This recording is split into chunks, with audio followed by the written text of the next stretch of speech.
وہ تمہارا رب ہے اور تمہارے پہلے باپ دادا کا بھی رب، یعنی وہ تمام انسانوں کا رب ہے۔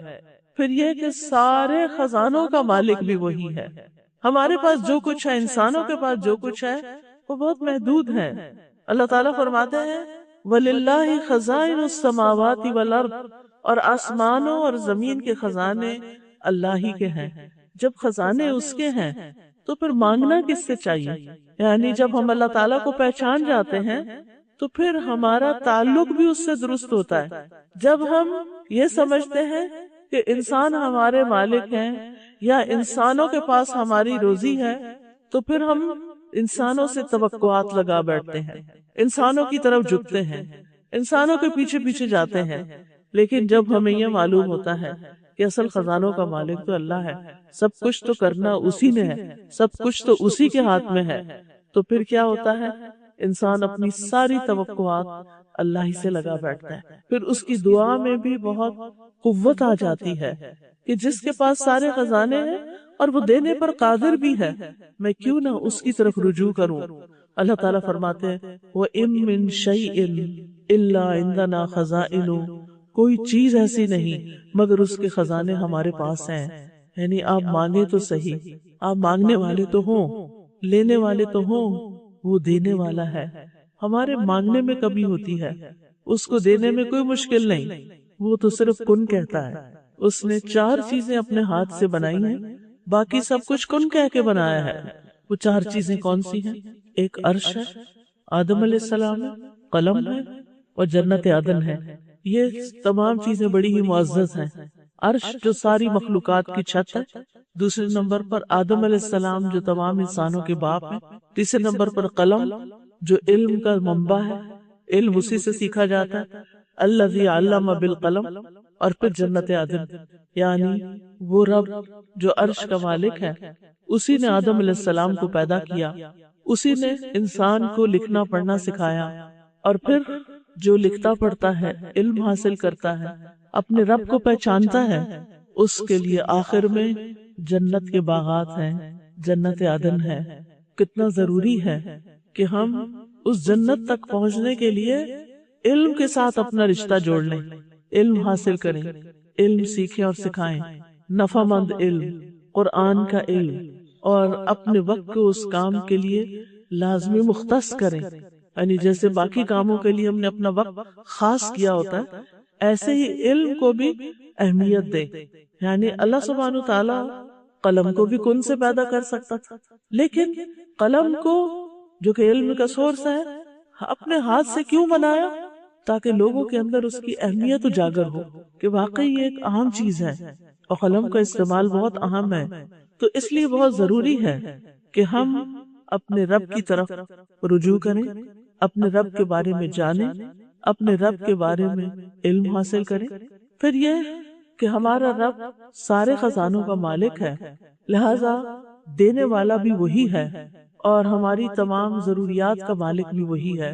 ابراہیم علیہ السلام نے رب کی تعریف جو کی تھی سورۃ الشعراء میں، انہوں نے کہا کہ جن بتوں کو تم پوج رہے ہو، تم اور تمہارے باپ دادا، میرے تو وہ دشمن ہیں، الا رب العالمین، سوائے رب العالمین کے، الذی خلقنی فہو یہدین، وہ جس نے مجھے پیدا کیا پھر وہی مجھے ہدایت دیتا ہے، والذی هو یطعمنی ویسقین، وہ جو مجھے کھلاتا ہے اور پلاتا ہے، وَإِذَا مَرِضْتُ فَهُوَ يَشْفِينِ، اور جب میں بیمار ہوتا ہوں تو وہی مجھے شفا دیتا ہے، وَالَّذِي يُمِيتُنِي ثُمَّ يُحْيِينِ، وہی مجھے موت دیتا ہے اور پھر وہی مجھے دوبارہ اٹھائے گا، وَالَّذِي أَطْمَعُ أَن يَغْفِرَ لِي خَطِيئَتِي يَوْمَ الدِّينِ، وہ جس سے میں امید رکھتا ہوں کہ وہ جزا کے دن میری خطائیں معاف کر دے گا، بخش دے گا۔ یہ ہے ابراہیم علیہ السلام کا تعلق اپنے رب کے ساتھ۔ انہوں نے پہچان لیا تھا کہ رب کون ہے۔ آج ہم سے کوئی پوچھے، ہمارے بچوں سے کوئی پوچھے کہ تمہارا رب کون ہے، تو کیا وہ اتنے جامع الفاظ میں یہ تعریف رب کی بتا سکتے ہیں؟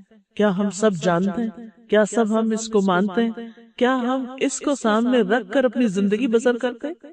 انہوں نے کہا تھا الذی خلقنی فہو یہدینی، کہ اس نے مجھے پیدا کیا وہی مجھے ہدایت دیتا ہے، لہٰذا جب ہدایت وہ دیتا ہے تو پھر ہمیں ہدایت بھی اسی سے مانگنی چاہیے، ہدایت بھی اسی سے مانگنی چاہیے ہر معاملے میں، صرف دین کے معاملے میں نہیں، دنیا کے معاملے میں بھی ہدایت اسی سے۔ والذی هو یطعمنی ویسقینی، وہ مجھے کھلاتا اور پلاتا ہے، لہذا کھانا اور رزق کس سے مانگنا چاہیے؟ اسی سے مانگنا چاہیے، کیونکہ اصل سورس وہی ہے۔ بیمار ہو جائے تو شفا کی دعا کس سے کرنی چاہیے؟ اللہ ہی سے، یعنی سب سے پہلے اللہ ہی کی طرف دھیان جائے۔ روزمرہ میں ہم اپنے آپ کا جائزہ لے کر دیکھیں، کیا ہم ایسے کرتے ہیں کہ جب ہمیں بھوک لگتی ہے تو ہم دل ہی دل میں اللہ سے باتیں کریں کہ یا اللہ تو مجھے کھلا اور پلا، بیمار ہو جائیں تو ہم دعا کریں یا اللہ تو مجھے شفا دے دے، کیونکہ بیدک الشفا، شفا تیرے ہاتھ میں ہے، اور اسی کے بارے میں سوچیں کہ اسی نے مجھے یہ زندگی دی ہے اور وہی موت دینے والا ہے، اور اسی سے مجھے امید ہے کہ وہ مجھے معاف کر دے گا۔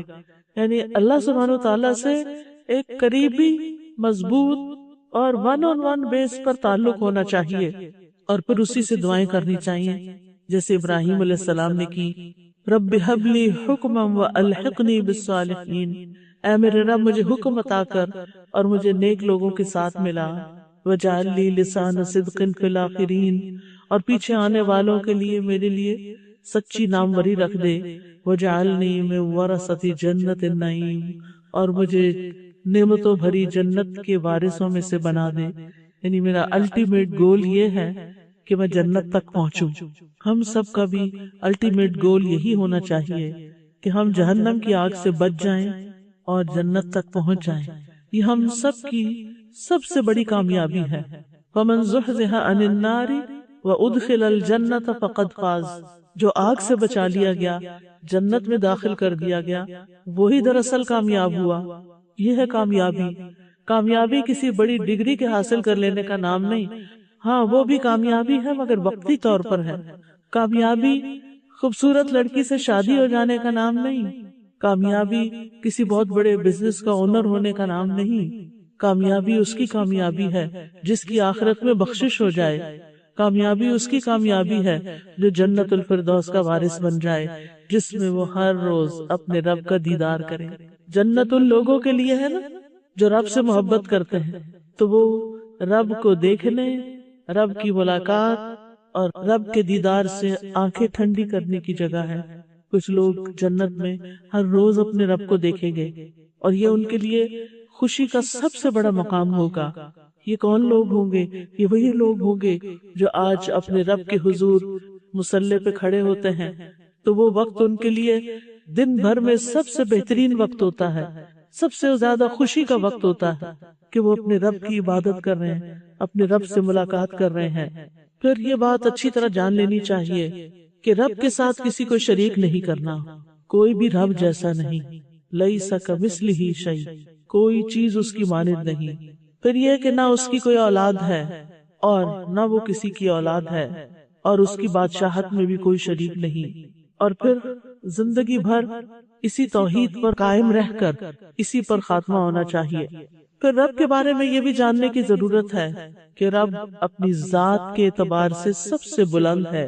فَتَعَالَى اللَّهُ الْمَلِكُ الْحَقُّ لَا إِلَٰهَ إِلَّا هُوَ رَبُّ الْعَرْشِ الْكَرِيمِ، بس بہت بلند ہے اللہ جو سچا بادشاہ ہے، اس کے سوا کوئی معبود نہیں، عزت والے عرش کا رب ہے، عرش پر مستوی ہے، مخلوق کی تخلیق سے پہلے ہی عرش پر مستوی ہے۔ یعنی اگر کوئی پوچھے نا کہ رب کہاں ہے، رب اپنے عرش پر ہے۔ یہ جو ہم کہتے ہیں نا ہر پتے میں ہے، ہمارے دل میں ہے، ادھر ہے ادھر ہے، یہ رب کی عزت اور اکرام نہیں۔ رب کی عزت اور اکرام کس چیز میں ہے کہ رب اپنے عرش پر ہے۔ اور عرش کی عظمت کا آپ کو معلوم ہوگا، ابو ذر رضی اللہ عنہ سے روایت ہے کہ نبی صلی اللہ علیہ وسلم نے فرمایا، اے ابو ذر، کرسی کے مقابلے میں 7 آسمان ایسے ہیں جیسے بیابان زمین میں کوئی چھلا چھوٹی سی مندری پڑی ہوئی ہو، پھر کرسی کے مقابلے میں عرش کا حجم ایسے ہے جیسے اس چھلے کے مقابلے میں بیابان کا وجود ہے، یعنی اتنا بڑا ہے عرش۔ ابن عباس کہتے ہیں کہ کرسی پاؤں کی جگہ ہے اور عرش کی اصل مقدار کوئی نہیں جانتا کہ وہ کتنا بڑا ہے۔ ہاں اللہ سبحانہ تعالیٰ عرش پر تو ہے، لیکن اس کے باوجود وہ ہمارے بہت قریب بھی ہے، شہرک سے قریب ہے۔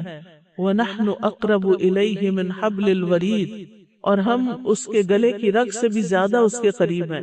ہمیں اس کا قرب محسوس ہوتا ہے۔ جب ہم اسے پکارتے ہیں تو وہ ہماری پکار سنتا ہے۔ وہ ہمارے بارے میں ہر چیز جانتا ہے، صرف ہمارے ظاہری کو نہیں، ہمارے باطن کو، ہمارے اندر کو، ہمارے دل کے اندر سے اٹھنے والے خیالات کو، ہمارے اعمال میں سے کچھ بھی اس سے مخفی نہیں۔ وہ عرش پر ہونے کے باوجود بندوں کی دعائیں سنتا ہے، یعنی عرش کتنا دور ہے لیکن وہ اپنے علم کے اعتبار سے ہمارے قریب ہے۔ پھر یہ کہ وہ بہت بابرکت ذات ہے، اور اتنی بابرکت ہے کہ اگر اس کا نام لے کر اس کی پناہ لی جائے تو کوئی چیز ہمیں نقصان نہیں دے سکتی۔ جیسے ہم صبح و شام دعا پڑھتے ہیں، بسم اللہ الذی لا یضر مع اسمہ شیء فی الارض ولا فی السماء وہو السمیع العلیم، اللہ کے نام سے، وہ ذات کہ اس کے نام سے کوئی چیز زمین میں ہو یا آسمان میں نقصان نہیں دے سکتی، اور وہ خوب سنتا اور خوب جانتا ہے۔ گویا اللہ کا نام لینے سے انسان کو حفاظت ملتی ہے، اللہ کا نام لینے سے انسان کو حفاظت ملتی ہے۔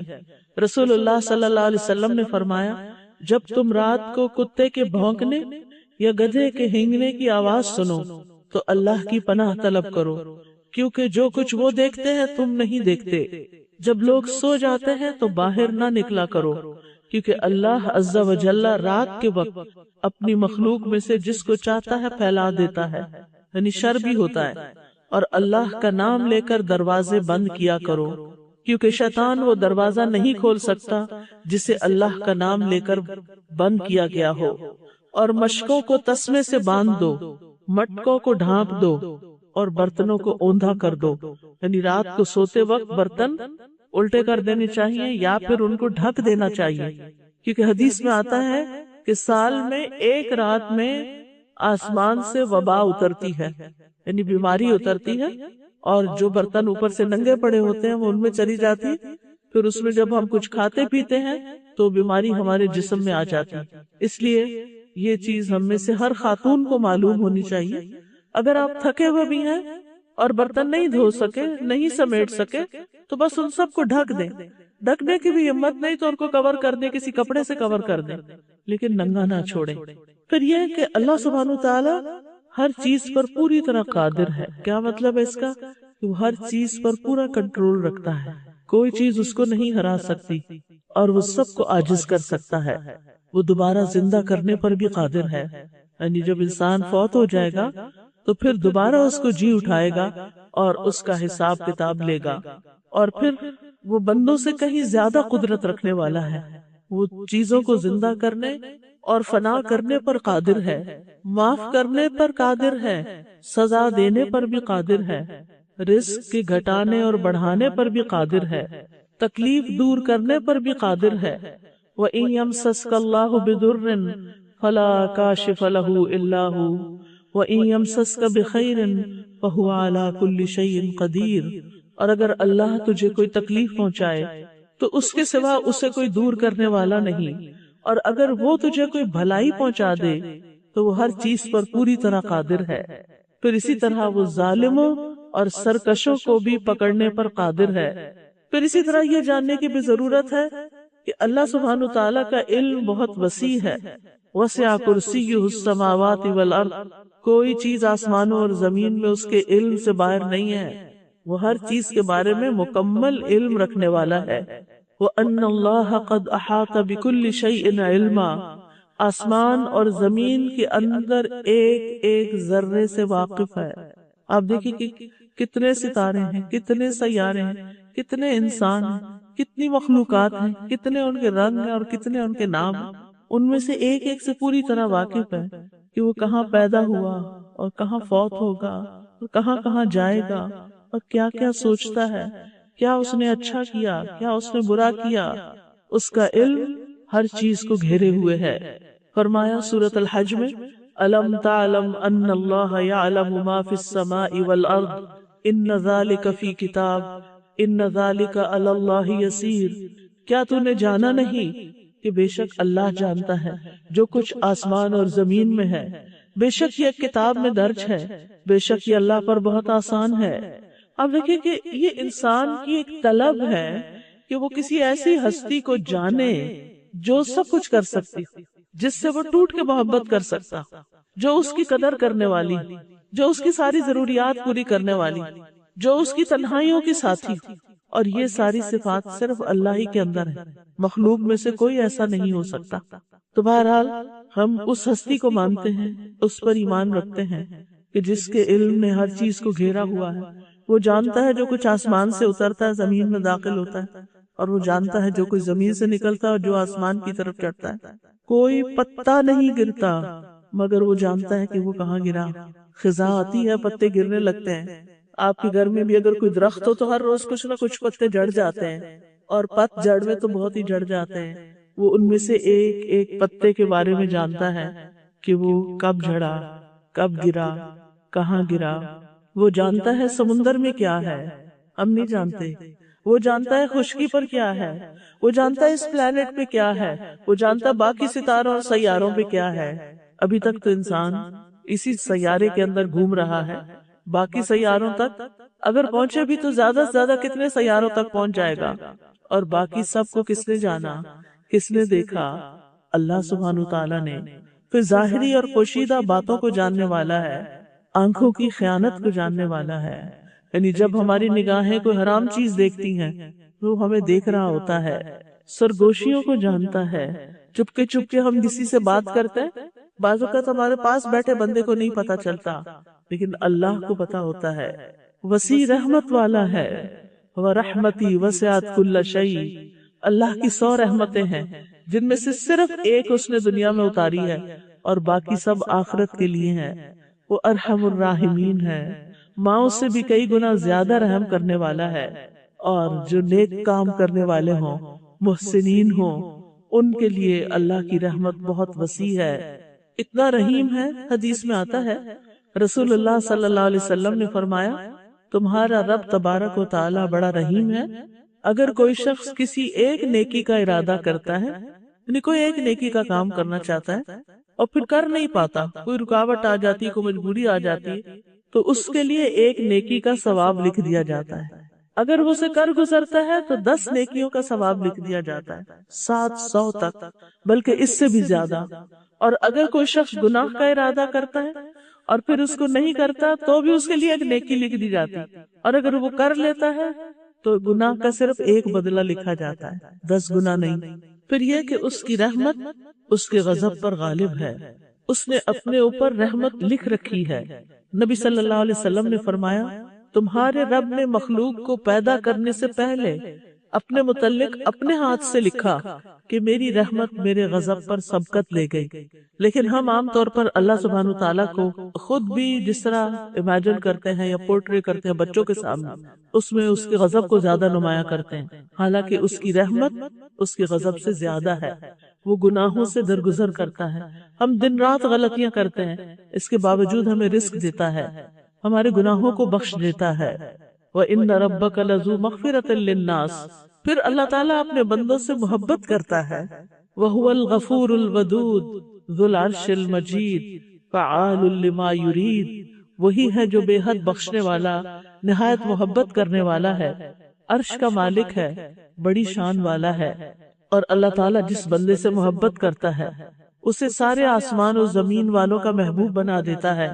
اسی طرح محبت کے علاوہ اللہ تعالیٰ ناراض بھی ہوتے ہیں، لہٰذا ہمیں اس کی ناراضگی سے بچنے کی کوشش کرنی چاہیے، اس کو ناراض کرنے والے کاموں سے یعنی بچنا چاہیے۔ اور وہ کیا ہیں؟ کسی پہ ظلم کرنا، مال ضائع کرنا، اسراف کرنا، پھر اسی طرح سخت جھگڑالو ہونا، شرک کرنا، بندوں کو دھوکہ دینا، یعنی جتنے بھی گناہوں والے کام ہیں وہ سارے کے سارے اللہ تعالیٰ کو ناراض کرنے والے کام ہیں۔ لہٰذا اللہ تعالیٰ کو راضی کرنے کے لیے صرف نیکیاں کرنا کافی نہیں بلکہ گناہوں سے بچنا بھی ضروری ہے۔ یہ بات یاد رکھیے، یعنی صرف نیک کام کرنا کافی نہیں بلکہ گناہوں سے بچنا بھی ضروری ہے۔ اب کرنے کے کیا کام ہیں؟ آخر میں ان کو سم اپ کروں گی کہ رب کو پہچاننے کے بعد ہمیں کرنا کیا ہے۔ سب سے پہلی چیز یہ کہ اپنے رب کی عبادت شوق سے کرنی، محبت سے کرنی، اس کی عظمت کو دل میں رکھتے ہوئے کرنی ہے، بیزاری سے نہیں، سستی سے نہیں، شوق سے۔ اور پھر اس کی عبادت میں کسی کو شریک نہیں کرنا۔ الحمدللہ ہم بتوں وغیرہ کو تو شریک نہیں کرتے، لیکن ہم ریاکاری کر کے شریک کر لیتے ہیں، دکھاوا کر کے۔ جو کام ہمیں اللہ کے لیے کرنا چاہیے وہ ہم بندوں کو خوش کرنے کے لیے کر رہے ہوتے ہیں۔ اس سے بھی پرہیز کرنا ہے۔ قرآن مجید میں سورۃ کہف میں اللہ تعالیٰ فرماتے ہیں فَمَنْ كَانَ يَرْجُو لِقَاءَ رَبِّهِ فَلْيَعْمَلْ عَمَلًا صَالِحًا وَلَا يُشْرِكْ بِعِبَادَةِ رَبِّهِ أَحَدًا۔ جو شخص اپنے رب کی ملاقات کی امید رکھتا ہو تو لازم ہے کہ وہ نیک عمل کرے اور اپنے رب کی عبادت میں کسی کو شریک نہ کرے، نہ اپنے ماں باپ بہن بھائی دوست رشتہ دار، کسی انسان کو بھی نہیں۔ وہ عبادت خالصتاً اس کی رضا کے لیے ہو۔ پھر یہ کہ اس کی عبادت پر جم جائیں، استقامت اختیار کریں۔ یہ نہیں کہ کچھ دن نماز پڑھ لی، کچھ دن قرآن پڑھ لیا، کچھ دن اچھے کام کر لی، پھر سب کچھ بھلا دیا۔ نہیں، اپنی زندگی کے کچھ اصول بنائیں اور ان پر جم جائیں، اور ہر حال میں ان چیزوں کو کر گزرے جو آپ کو فائدہ دیتی ہیں۔ اور اس میں آپ دیکھیے کہ اللہ سبحانہ وتعالیٰ فرماتے ہیں رب السماوات والارض وما بینہما فاعبدہ واصطبر لعبادتہ هل تعلم له سمیہ۔ وہ جو آسمانوں اور زمین کا رب ہے اور ان دونوں کے درمیان کی چیزوں کا، سو اس کی عبادت کرو اور اس کی عبادت پر خوب صابر رہو، یعنی صبر سے کام لو، جمے رہو۔ کیا تم اس کا کوئی ہم نام جانتے ہو؟ یعنی اس جیسا کوئی اور ہے کہ اسے چھوڑ کے کسی اور کی طرف جانا ہے تمہیں؟ کیونکہ عبادت تو انسان کے اندر اس کی ضرورت رکھ دی گئی ہے۔ اگر وہ اللہ کی عبادت نہیں کرے گا تو کسی اور چیز کی کرے گا۔ نبی صلی اللہ علیہ وسلم نے فرمایا 7 قسم کے آدمیوں کو اللہ تعالیٰ اس دن اپنے عرش کے سائے میں جگہ عطا فرمائے گا جس دن اس کے سائے کے علاوہ کوئی سایہ نہ ہوگا۔ ان میں سے ایک وہ نوجوان جو اپنے رب کی عبادت میں پرورش پاتا رہا، یعنی اس کی جوانی رب کی عبادت میں گزری۔ ہمیں اس کی عبادت کے لیے وقت نکالنا چاہیے۔ معقل بن یسار کہتے ہیں کہ نبی صلی اللہ علیہ وسلم نے فرمایا تمہارا رب فرماتا ہے اے ابن آدم میری عبادت کے لیے فارغ ہو جا تو میں تیرے دل کو غنا سے اور تیرے ہاتھ کو رزق سے بھر دوں گا۔ اے ابن آدم مجھ سے دور نہ ہو ورنہ میں تیرے دل کو فقر سے اور تیرے ہاتھ کو شغل سے بھر دوں گا، یعنی مصروفیت سے بھر دوں گا۔ تو گویا جو شخص اللہ کی عبادت کے لیے وقت نہیں نکالتا اس کا وقت بھی گزر جاتا ہے، اور جو وقت نکالتا ہے اس کا بھی گزر جاتا ہے۔ آخر میں کیا بچا؟ آپ دیکھیں جتنی آپ کی گزشتہ زندگی گزری ہے اس میں آپ نے جو کچھ کھایا پیا، سیر کی، گھر کے کام کاج کیے، دنیا کے بہت سی چیزیں کی، بازاروں میں گھومے پھرے، وہ کہاں ہے آج؟ وہ سب کچھ کہاں ہے؟ وہ سب ختم ہو گیا، سب چلا گیا، وہ وقت گزر گیا۔ باقی کیا رہا؟ باقی تو آپ کے اعمال رہے جو اعمال نامے میں لکھ دیے گئے۔ والباقیات الصالحات خیر عند ربک ثوابا وخیر عملا۔ تو یاد رکھیے ہر چیز فنا ہونے والی ہے، ہر وقت ختم ہو جائے گا، ہر چیز ہمارے ہاتھوں سے نکل جائے گی، ہمارا گھر، ہمارا لباس، ہمارا کھانا پینا، ہماری مصروفیات، سب کچھ ایک دن بند ہو جائے گا۔ ہمارے ساتھ بس وہی جائے گا جو ہم نے اچھے کام کیے ہوں گے۔ تو ہم میں سے ہر ایک کو اپنے آپ سے سوال کرنا چاہیے میرا وقت کہاں گزر رہا ہے، کن چیزوں میں، کن کاموں میں، میری دوڑ کہاں تک ہے، میری مصروفیات کیا ہے، میرا ہم و غم کیا ہے، میری فکر کیا ہے، میں کس چیز کے بارے میں سب سے زیادہ سوچتی ہوں؟ کیا واقعی اللہ کی ملاقات کے بارے میں اور اس کی تیاری کے بارے میں، اور اپنے ساتھ کچھ لے جانے کے لیے کچھ نیکیاں کرنے کے بارے میں؟ انسان کی زندگی کا ہر کام نیکی بن سکتا ہے اگر نیت صحیح اور طریقہ صحیح ہو، طریقہ سنت کے مطابق ہو اور کام اچھی نیت کے ساتھ، یعنی اللہ کی رضا کے لیے کیا گیا۔ لیکن افسوس یہ کہ بہت دفعہ ہم خیر کے کام بھی کر رہے ہوتے ہیں، یا تو نیت کوئی ہوتی نہیں، یا پھر ہوتی ہے تو لوگوں کو دکھاوا ہوتا ہے، that's it، تو وہ پھر اعمال نامے میں نہیں ہوگی۔ اعمال نامے میں تو صالحات جائیں گی، نیکیاں جائیں گی، ان نیکیوں میں سے ایک چیز اور کیا کرنے کے کاموں میں آپ ایڈ کر سکتے ہیں؟ کثرت سے اللہ کا ذکر کریں. اٹھتے بیٹھتے چلتے پھرتے آپ کھانا پکا رہے ہیں، آپ لانڈری کر رہے ہیں، آپ کپڑے سمیٹ رہے ہیں، آپ کچھ بھی کر رہے ہیں، چھوٹے چھوٹے چنکس، چھوٹے چھوٹے وقفے، سبحان اللہ، الحمدللہ، اللہ اکبر، لا الہ الا اللہ، استغفر اللہ، اللہم صلی وسلم علی نبینا محمد، اللہم اغفر لی، لا حول ولا قوة الا باللہ، یا حی یا قیوم برحمتک استغیث یا ذا الجلال والاکرام.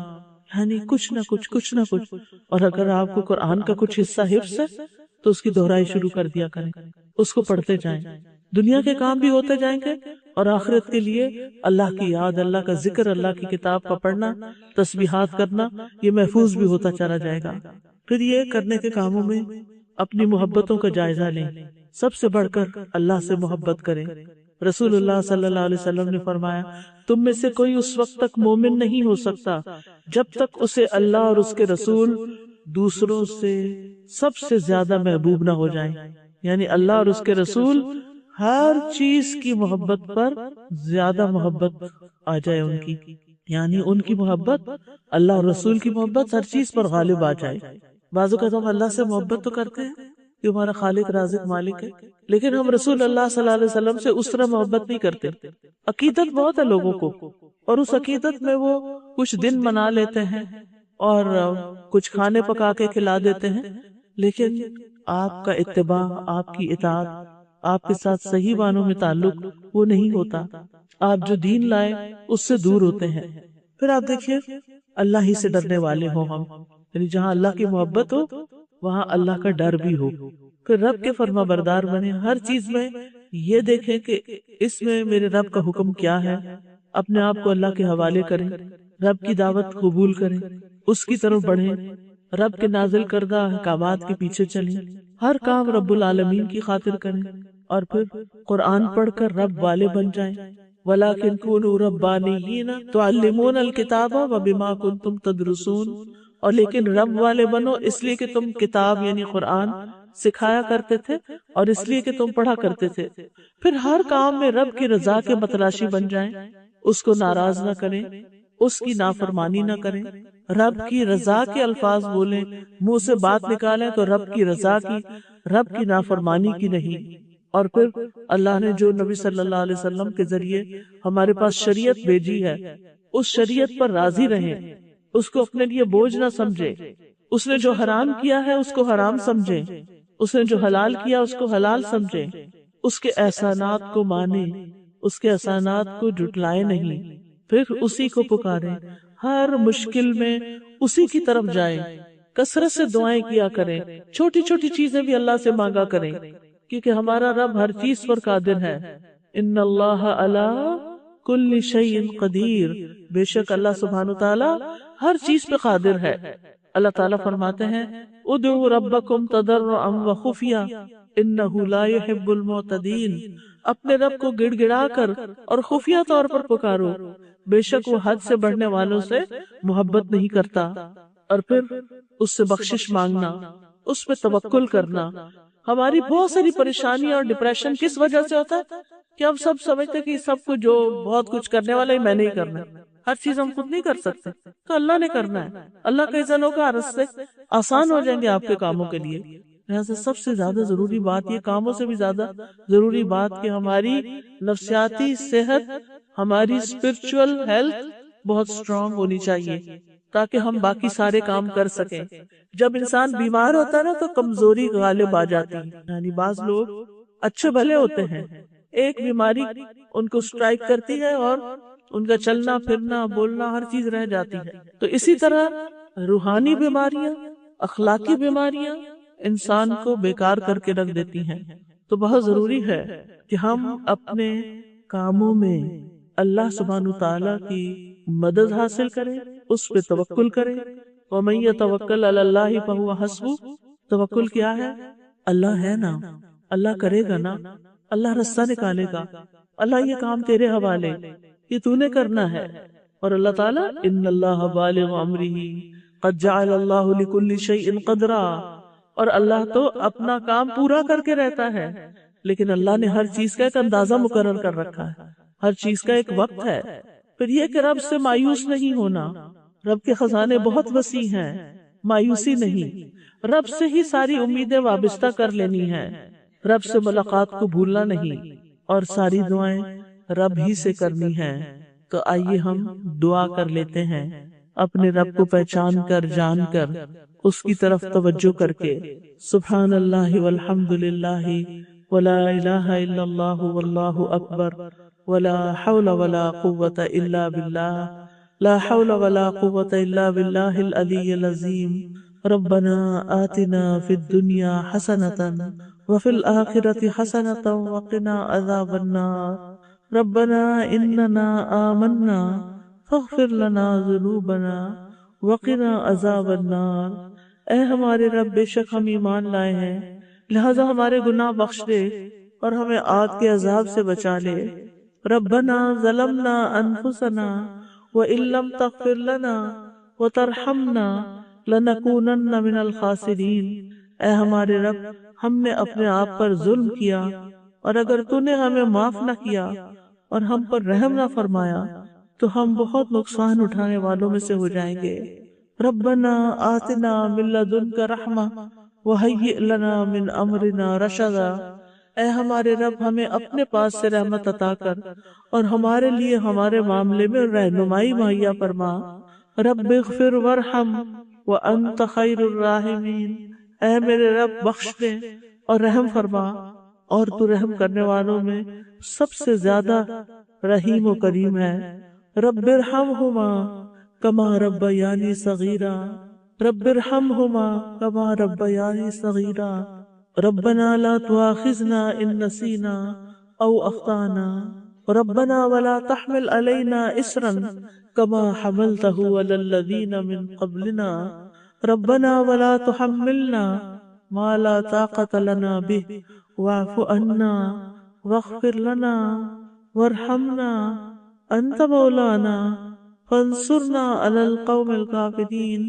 یا رب العالمین، یا ارحم الراحمین، تو ہم سب کو معاف فرما دے، ہمارے دلوں میں اپنی عظمت کا احساس پیدا کر دے، ہمیں اپنی بڑائی پر یقین دے دے۔ یا اللہ، ہمارے بچوں اور نسلوں کی حفاظت فرما۔ یا اللہ، انہیں شیطان کے وسوسوں اور شیطان کی چالوں سے محفوظ رکھ۔ یا اللہ، ہمارے والدین پر اپنی رحمت نازل فرما۔ اللہ، جو بہنیں آئی ہیں، ان کے دلوں میں جو دعائیں ہیں، نیک تمنائیں ہیں، اللہ تعالیٰ ان کو پورا فرما۔ یا اللہ، یا رب العالمین، یا ارحم الراحمین، تو ہم سب کو آگ سے پناہ دینا اور قبر کے عذاب سے پناہ دینا، جنت الفردوس میں داخل فرمانا اور اپنے نیک اور صالح بندوں کے ساتھ اٹھانا۔ یا رب العالمین، جنہوں نے اس مجلس کا اہتمام کیا ہے، اللہ انہیں اس کی بہترین جزائے خیر عطا فرما۔ یا رب العالمین، جو بہنیں اپنے گھروں سے کام کاج چھوڑ کے آئی ہیں، اللہ ان کی دعائیں سن لے، ہم سب کی آج بخشش فرما دے، ہم سب سے راضی ہو جا، اور ہم سب کو زندگی بھر نیک کام کرتے رہنے کی توفیق عطا فرما۔ ربنا تقبل منا انک انت السمیع العلیم وتب علینا انک انت التواب الرحیم، وصلی اللہ تعالی علی خیر خلقہ محمد وعلی آلہ واصحابہ اجمعین برحمتک یا ارحم الراحمین۔ سبحانک اللہم وبحمدک، اشہد ان لا الہ الا انت،